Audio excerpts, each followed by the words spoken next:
When we're talking about our high ball catch, we start with getting off the ground. Plant foot, chest over the plant foot as you come into jump. Then your elbows come with your knee. Yep. Thrust your power leg in the air. And you thrust your elbows up together. And then your other leg will just push off. So the jumping comes from the front leg thrusting, Yep. not the back leg pushing. Pushing, okay. So you get your height by thrusting your front leg.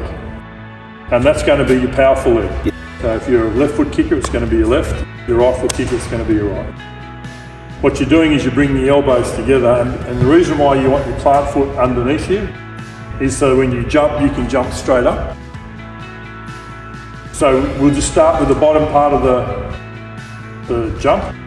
When your knee makes contact, you've got to make sure that you turn side on. All the way through all our activities we talk about here, 6 degree, are about separating upper body and lower body. Yes. This is another part of that. So you want to be able to turn your hips, keep your chest at the ball. Gotcha. Okay, so it's just it's a habit you have to work on. So Yeah. you come up, you turn your leg in, but you keep at the ball. Gotcha. But you got your leg in.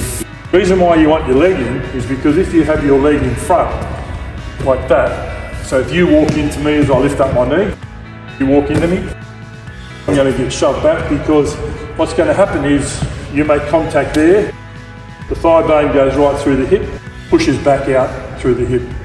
So what I want to do is I want to turn my leg side on, so that when you hit there, I can actually push away using my muscle. Yeah. So as you come towards me, I can push away and come through.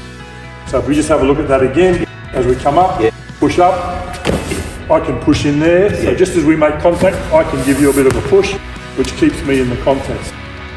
So that allows me to come in, jump, up, push, and catch.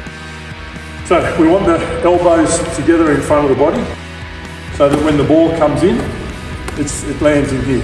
Gotcha. Okay, now obviously there's going to be times in the game where we want to catch with our hands. Always, your hands are an extension of your arms when you catch. So wherever your arms are, your hands are an extension of your arms. You never cock our wrists to catch. And just, why is that? Because what you find there is when your hands are an extension of your arms, there's some give when the ball hits. If you've already cocked your hands, you get that slappy, hard hands. Soft hands come about because you keep your hand in line with your arm. As the ball hits, it's got a natural give. But if you're going to go up to the high ball catch contestable, you want to be there. Now we call that cradling the ball. It's in the cradle, so that we actually catch in our arms, elbows together. Gotcha. Right? So what's the reasoning for that? Well, it's safe in there. Yes. Lots of times, if the ball hits the body, it'll bounce out. Gotcha. Likewise, if we get our elbows down by the side, so by going, especially when it's wet, if we have our elbows out to the side and we try and catch like that, it'll go through. So we create a base underneath, the ball can't get under. So we're always up here, we're catching in the cradle. Now to make that work, when you come into this, we go back to our plant foot and our chest over and jumping up. What I'll see a lot of players do is they'll get into this position, and then when they go to jump, their foot will be in front of their body. They come in and they get into that position to jump, and when they go to jump, they end up back here. So the ball's coming in from high. You want the ball up here, right, so that it's protected. People can't get at the ball. But if I lean back, right, so if I come in to jump, and I put my foot out in front of my body, and then jump and I end up back, for me to let the ball come in, I have to drop my hands down. So I no longer have the cradle. But if I can get my body upright, I can get my cradle going. So I need to make sure that when I jump in here, that I jump in here strong, right? So if you come towards me, we get our knee up here, bang, strong, create the cradle.